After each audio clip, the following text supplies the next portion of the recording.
ఈరోజు నరసరావుపేట ఒకటో పట్టణ పోలీస్ స్టేషన్కి ఒక రిపోర్ట్ ఇవ్వడానికి రావడం జరిగింది. అదేమిటంటే పల్నాడు జిల్లా కాంగ్రెస్ పార్టీ అధ్యక్షునిగా చాలా బాధాకరమైన విషయాలు విన్న తర్వాత చూసిన తర్వాత తప్పనిసరి పరిస్థితుల్లో ఒక రిపోర్టుని వైఎస్ఆర్ కాంగ్రెస్ పార్టీ సోషల్ మీడియాగా చెప్పుకుంటూ సైకోపాతిక్గా వ్యవహరిస్తున్న సజ్జల భార్గవరెడ్డి, అలాగే సినీ నటి శ్రీరెడ్డి, రవీందర్ రెడ్డి, అలాగే ఇప్పుడు ప్రస్తుతం సోషల్ మీడియా ఇన్ఛార్జ్ ఉన్న యశ్వంత్ అనే వాళ్ళ మీద మేము రిపోర్ట్ ఇవ్వడానికి వచ్చాం. ఎందుకంటే మా యొక్క ఆంధ్రప్రదేశ్ కాంగ్రెస్ పార్టీ అధ్యక్షురాలు శ్రీమతి వైఎస్ షర్మిలారెడ్డి గారు ఎప్పుడైతే జనవరిలో ఈ సంవత్సరం ఏపీసీసీ అధ్యక్షురాలుగా బాధ్యతలు స్వీకరించారో అక్కడి నుంచి వైఎస్ఆర్సీపీ కాంగ్రెస్ పార్టీ వాళ్ళకి భయాందోళనకు గురై వాళ్ళ పార్టీ ఖచ్చితంగా దెబ్బతింటుందని చెప్పి ఆమె మీద వ్యక్తిత్వ హననానికి, అలాగే అనేక అక్రమ సంబంధాలు అంటగట్టి వారిని తీవ్రంగా మనోవేదనకు గురి చేయడం జరిగింది.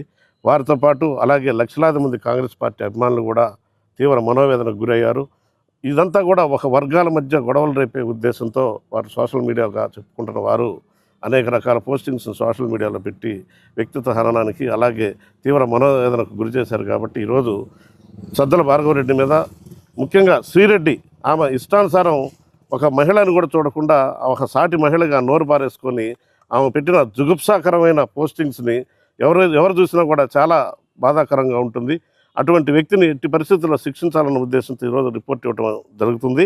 అలాగే ఒక్క షర్మిలారెడ్డి గారి మీద కాదు, ఈ రోజున గౌరవ ముఖ్యమంత్రి చంద్రబాబు నాయుడు గారి మీద, అలాగే డిప్యూటీ సీఎం పవన్ కళ్యాణ్ గారి మీద, వారిద్దరి మీద కూడా, వాళ్ళ కుటుంబ సభ్యుల మీద కూడా అనేక రకాలుగా జుగుప్సాకరమైన పోస్టింగ్స్ పెట్టి లక్షలాది మంది ప్రజలు మనోవేదనకి గురి చేశారు. కాబట్టి వారిని ఖచ్చితంగా చట్ట ప్రకారం శిక్షించాలని చెప్పి కోరుతూ ఒక రిపోర్ట్ ఇవ్వడం జరిగింది.